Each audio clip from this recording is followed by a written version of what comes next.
The member for Murray. Thank you, Speaker. My question is to the Deputy Prime Minister, Minister for Infrastructure, Transport and Regional Development. Will the Deputy Prime Minister update the House on how our government is standing by Australian families, cutting red tape and letting common sense drive support for rural and regional Australians during this drought? And might different ideas stifle small business growth in rural and regional Australia? The Deputy Prime Minister has the call.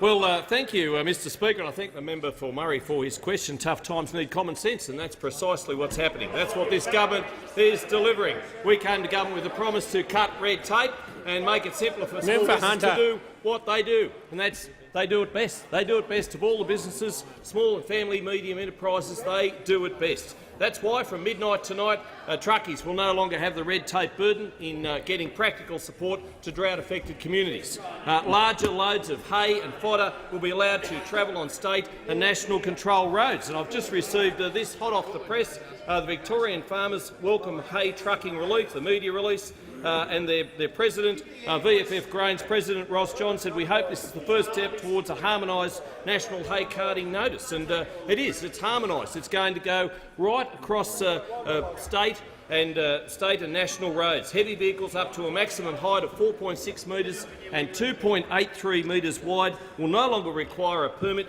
to access the existing state-controlled road networks. Now, previously, access was limited for Class 3 vehicles up to 2.6 metres wide and 4.3 metres wide.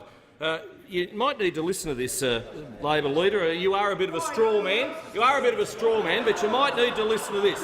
We're harmonising those laws across the states and eliminating permits. Now, the National Heavy Vehicle Regulator Notice will remove the need for up to 6,000 consents a year. This is important for our drought communities. This is important for those farmers who need the hay, who need the fodder to feed their animals. This will benefit small family businesses such as Peacock's Transport in Rochester, run by Alex Peacock and his daughter Beth. Now, they cut hay into the drought-affected communities interstate. They're good people.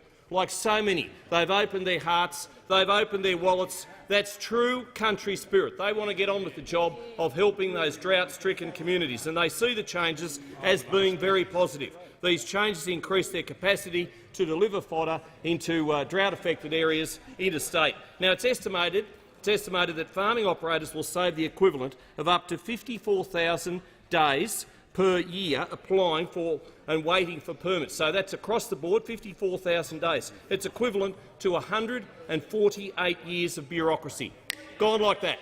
Gone like that. That's what it's doing. It follows investment in programs such as Roads to Recovery, the Drought Communities program, which put power into the hands of locals to make local decisions. But what will those opposite do? Well, they'll put a wrecking ball through all of those rural communities, and I tell you what they'll do. They will reinstate the Road Safety Remuneration Tribunal, and that will force family-owned trucking companies off the road. It will unionise the trucking sector. Members on my now, left, I know the member that's for what Shortland. you want. I know that's what you want, but why force those hard-working, family-owned trucking companies off the road? The Deputy Prime Minister's time has concluded.